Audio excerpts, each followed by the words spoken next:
하나님 말씀은 누가복음 7장 29절부터 35절 말씀입니다. 33절부터 35절 말씀을 합독하고 누가복음 7장 29절부터 35절을 보도록 하겠습니다. 33절부터 35절 합독하도록 하겠습니다. 세례 요한이 와서 떡도 먹지 아니하며 포도주도 마시지 아니하매 너희 말이 귀신이 들렸다 하더니 인자는 와서 먹고 마시매 너희 말이 보라 먹기를 탐하고 포도주를 즐기는 사람이요 세리와 죄인의 친구로다 하니 지혜는 자기의 모든 자녀로 인하여 옳다함을 얻느니라. 아멘. 참 중요한 내용입니다. 오늘 보게 될 누가복음 7장 29절부터 35절은 어제 봤던 메시지를 이어서 보신다고 생각하시면 됩니다. 어제 우리가 세례 요한이 예수님께 제자들을 보내서 메시아를 기다려야 됩니까? 당신입니까? 라고 이렇게 묻게 되는 부분이 나오면서 예수님께서 세례 요한에 대해서 말라기 3장 1절의 이야기를 이렇게 말씀을 인용하시면서 내 사자를 내가 보냈다. 바로 그 사자가 세례 요한이다라는 부분을 말씀하셨다고 했습니다. 그러면서 이제 여기 와서는 이제 오늘 본문에서는 이 세례 요한으로부터 세례를 받았던 이렇게 많은 백성들과 세리들이 있고요. 또 아예 세례를 거부했던 바리새인들과 율법 교사들이 있습니다. 또 예수님께도 뭐 있습니까? 예수님을 따라갔던 많은 무리들과 이런 세리들이 있고요. 오히려 바리새인들과 율법 교사들은 여전히 예수님을 멀리합니다. 그것을 가지고 예수님께서 비유로 지금 설명하고 있는 겁니다. 너희들의 모습이 이 시대에 이런 모습 같다. 그게 바로 이제 장터에 앉아 서로 이제 뭐냐면 피리를 부는데도 춤추지 아니하고 곡하여도 울지 않는 그런 어떤 비유. 다시 말하면 그 시간표에 그 중요한 시간표에 아무것도 하지 않는 모습을 비유로 하고 있거든요. 우리가 오늘 죄송합니다. 우리가 오늘 이 메시지를 같이 보면서 이 시대에도 그런 것 같아요. 이 시대에도 어떤 의미에서는 뭐 인터콥이나 좀 뭔가 이렇게 복음을 위해서 잘하는 단체가 있으면 옛날에 뭐 CCC도 마찬가지죠. 이단으로 이렇게 정죄를 해버려요. 누가요? 교회가 이단으로 정죄를 해버려요. 근데 뭐 다수의 교회가 아니라 몇 명의 정치를 하시는 분들이 그런 일들을 한다는 거예요. 그 부분들에 대해서 이제 이야기하는데 이 33절부터 35절에 있는 메시지가 주님께서 진짜 하시고 싶었던 메시지라고 보시면 되겠습니다. 우리가 보면서 좀 풀어가 보도록 하겠습니다. 29절, 30절 두 절을 보겠습니다. 자, 딱 세례 요한이 세례를 베푸들 그때에 두 가지 부류가 있다고 보시면 됩니다. 어떤 부류입니까? 모든 백성이라고 했습니다. 거의 모든 백성들과 세리들은 이미 요한의 세례를 받았습니다. 그리고 그 세례 요한의 말씀을 하나님의 말씀으로 듣고 하나님을 의롭다라고 고백했다는 것입니다. 의로운 하나님이라고 얘기하는 거죠. 그런데 바리새인과 율법 교사들은 어떻게 얘기합니까? 오히려 그의 세례를 받지 아니한 겁니다. 이유가 뭡니까? 자신의 자리를 빼앗길까 봐 염려한 거죠. 경계를 한 겁니다. 뭔가에 힘 있는 사람이 오면 자신들은 자꾸 백성들을 틀린 자신 말씀 하나님의 말씀으로 자기들이 원하는 식으로 올가매었던 것입니다. 그것이 들킬까 싶어 가지고 어떻게 합니까? 이렇게 자꾸 배척을 한 겁니다. 그래서 어떤 의미에서는 이렇게 얘기하잖아요. 30절에 그들 자신을 위한 하나님의 뜻을 저버리니라. 하나님의 뜻을 그들 자신을 위한 하나님께서 바리새인들과 율법 교사들을 위해서 정하신 그 뜻까지도 저버려 버리는 어리석은 일을 범했다는 것입니다. 저는 그거 인정하거든요. 어떤 목사님이 그렇게 글을 썼더라고요. 뭐라 쓰냐면 자기 속에 우상 같은 게 있어요. 뭐 돈이든 명예든 또 뭔가 큰 뭐 성전을 짓는다든지, 그러니까 교회당을 짓는다든지 이런 뭔가의 큰 마음과 동기가 딱 있는데 나 이 동기 있다라고 얘기하면 안 되잖아요. 어떻게 하느냐? 하나님의 말씀을 딱 비슷한 말씀을 가지고 와서 이거는 하나님의 일이다라고 포장을 한다는 거죠. 근데 그거는 어떤 의미에서는 뭐냐면 죄라는 거예요. 저는 그 일에. 근데 그 중심에 뭐가 있냐면 바로 자신이 이미 우상으로 두고 있는 것이 있다는 거예요. 지금 딱 바리새인들과 율법 교사들이 그런 행동들을 한다는 거예요. 지금 이 시대에도 어찌 보면 우리가 지금 내 때에 이번 주도 제가 화요일에 어떤 안수 집사님 저기 공무원이고 저하고는 우리 교회하고 상관없는 분인데요. 그분이 이야기하기를 이제 원로 목사님이고 은퇴하실 목사님이신데 이제 빨리 성전 건축을 당신의 때에 이루시려고 하다 보니까 무리수를 자꾸 두면서 주를 참 경외하는 자는 복을 받다. 그러면서 이제 뭐냐면 헌금 많이 한 이야기를 막 이렇게 하면서 막 헷갈린다는 거예요. 또 화가 난다는 거죠. 그래서 그분에 대해서 이렇게 좋게 이야기를 하면서 여러 이야기를 했는데 그 무슨 말인지를 제가 이해했습니다. 어찌 보면요, 이 바리새인들과 율법 교사들이 그랬던 겁니다. 예수님께서 지금 그걸 이제 전곡으로 찌르는 거죠. 자, 31절부터 34절을 지금 보겠습니다. 그래서 이 세대의 사람들, 이 세대 사람을 무엇으로 비유할까, 무엇과 같은가라고 하면서 이제 비유를 듭니다. 이 세대의 사람이라면은 세리와 모든 백성을 포함했다라고 보기보다는 주로 거부하는 그 사람들에 대한 이야기라고 보시면 되겠죠.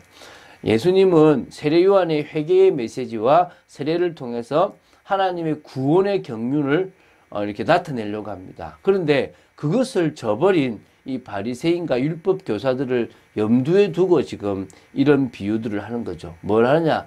그들의 강팍함을 지금 지적하고 계신다고 보시면 됩니다. 그래서 지금 장터에 노는 어린 아이와 같은 비유를 통해서 그들의 강팍함을 지금 지적하시는 거거든요. 그러니까 바리새인들과 율법사들은 춤춰야 할 자리에 춤추지 않고 애곡해야 할 자리에 애곡하지 않는, 상황에 맞지 않게 행동하는 어린아이와 같은 지금 이야기를 하고 있는 겁니다. 지금 어찌 보면 그 상황에 맞는, 지금 회개할 때라면 회개하면 되고 기뻐할 때라면 기뻐하면 되는 겁니다. 그래서 예수님께서 그 바리새인들이 왜 당신의 제자는 금식하지 않습니까? 라고 할 때 지금 잔치인데 무슨 금식을 하느냐, 좀 있으면 금식할 때가 온다라고 이야기를 하셨단 말입니다. 그럼 무슨 시간표인지를 모르고 있다는 거죠. 그래서 세례 요한이 지금 이 제사함의 그 세례를 베풀어 회개치 않는 자들을 향한 하나님의 공의와 심판을 외치고 딱 있는 겁니다. 그런데 그럴 때 이제 뭐냐면 이 세례 요한은 어떻게 했냐면 떡도 먹지 아니하고 포도주도 마시지 않는 이 진짜 금욕주의를 했거든요. 그런데 바리새인과 율법 교사들은 뭐라 그랬냐면 귀신 들렸다죠. 귀신 들려서 지금 저러고 있다라고 비난을 했단 말입니다. 그리고 예수님께서, 인자이신 예수님께서 와서 막 먹고 마셔요. 같이 죄인들하고 같이 함께 있으니까 이제 뭐냐면 봐라, 먹기를 탐하고 포도주를 즐기는 사람이요 세리와 죄인의 친구로다, 이런 식으로 이제 뭐냐면 전혀 지금 세례 요한이 회개의 세례를 베풀 때는 회개하면 되는 거고, 예수님께서 먹고 마시면서 죄인들을 정말 받아들이고 수용하면 야, 주님께서 저러시는구나, 아직 하나님의 사랑이구나 라고 하면 되는데, 이럴 때는 이렇게 비판하고 저럴 때는 저렇게 비판한다는 거예요. 딱 그 모습을 지금 하고 있다는 겁니다. 그러면서 이제 35절을 지금 마무리 짓습니다. 자, 근데 그 전에 이제 좀 볼게. 이 예수님의 천국 복음의 소식을 듣고 기뻐해야 될 많은 사람들이 우리도 있다는 것들을 기억해야 됩니다. 그래서 우리가 이 말씀을 들으면서 우리가 지금 어떤 시간표에 있고 무엇을 준비해야 되는지를 봐야 되겠죠. 35절에 지혜는 자기의 모든 자녀로 인하여 옳다함을 얻느니라. 이게 갑자기 무슨 말인가 싶은데요. 여기서 이 지혜를 주요 주제로 다루고 있는 이 부분은 지금 지혜를 지금 하고 있잖아요. 그러니까 잠언이 사실은 지혜를 주요 그 주제로 다루고 있거든요. 그 잠언과 연관되어서 이해할 수 있으면 되게 좀 좋을 것 같아요. 잠언 2장 1절 2절로 보면 좋은 것 같은데요. 지혜는 말 그대로 예수 그리스도를 의미한다고 보시면 됩니다. 그리고 자기의 모든 자녀라는 것은 예수님의 가르침을 따르고 예수님을 통해서 하나님의 자녀가 된 그런 제자들을 이야기하는 겁니다. 뭐 쉽게 이렇습니다. 예수님의 의로움은 그의 자녀들에 의해서 완전하게 입증이 된다. 이렇게 보시면 돼요. 다시 말하면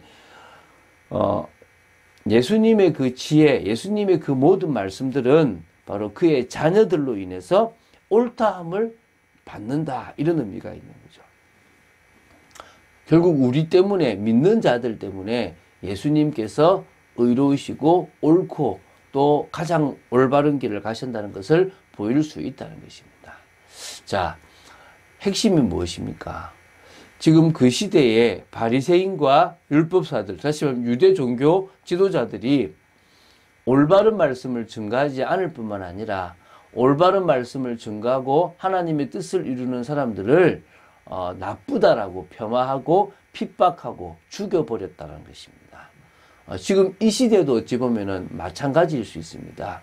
하나님은 당신의 백성들을 들어서 당신이 기뻐하시는 단체를 들어서 당신의 언약인 세계복음화를 이루십니다. 물론 분명히 신천지와 같은 이단이 있고 또 안상호 하나님의 교회와 같은 이단이 있고 또 지금은 거의 아주 세력이 있지만 여호와의 증인이나 몰몬교와 같은 그런 이단들도 있습니다. 그건 분명히 성경 말씀을 왜곡하고 잘못되게 말하는 분명한 이단이 맞습니다. 그건 우리가 경계를 하고 멀리해야 됩니다.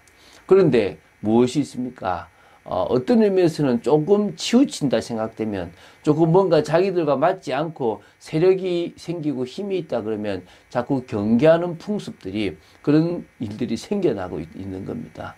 그래서 어찌 보면 교회가 빛과 소금의 역할을 감당하지 못하고 있다고 보시면 되죠. 이럴 때 우리는 뭐 해야 됩니까? 쉽게 생각하면 됩니다.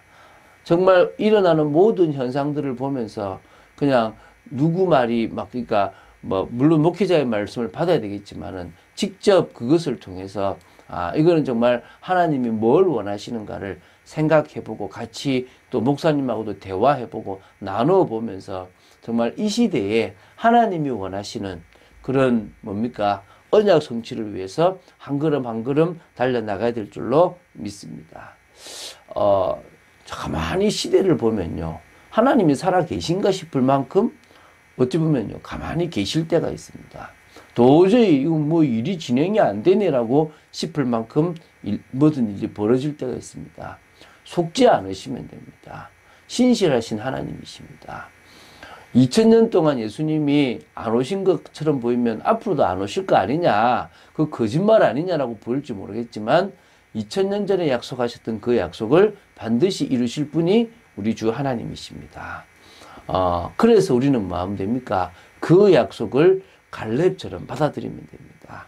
그 약속의 시간표 또 헌신의 시간표에 그 약속을 붙잡고 주님께서 나와 함께 하신다면 필경 그 땅을 차지하겠습니다라고 고백했던 갈렙의 고백을 하며 나아가야 될 줄로 믿습니다. 그리고 정말 하나님의 뜻을 이루고 하나님의 방법과 하나님의 원리대로 하나님 나라를 이루는 축복을 누려야 될 줄로 믿습니다. 그런 응답을 누리는 저와 여러분 되시고 오늘도 기도 속으로 들어가는 여러분 되시기를 주 예수 그리스도 이름으로 축원드립니다. 주는 그리스도시요 살아계신 하나님의 아들이심을 고백합니다. 말씀 따라가는 축복 누리기를 간절히 소원합니다. 하나님의 뜻을 이루는 귀한 저희들 되기를 간절히 소원합니다. 지켜주시고 역사하여 주시옵소서. 진정으로 이 시대에 하나님이 하시는 것을 볼 수 있는 영안이 열리게 하시고 아버지 하나님 사실적인 은혜가 넘치도록 지켜 주시옵시고 정말 일평생 하나님의 뜻을 이루는 일에 쓰임받으며 성령의 인도받는 삶을 살아가도록 지켜 주시옵소서. 주 예수 그리스도 이름으로 기도드립니다. 아멘.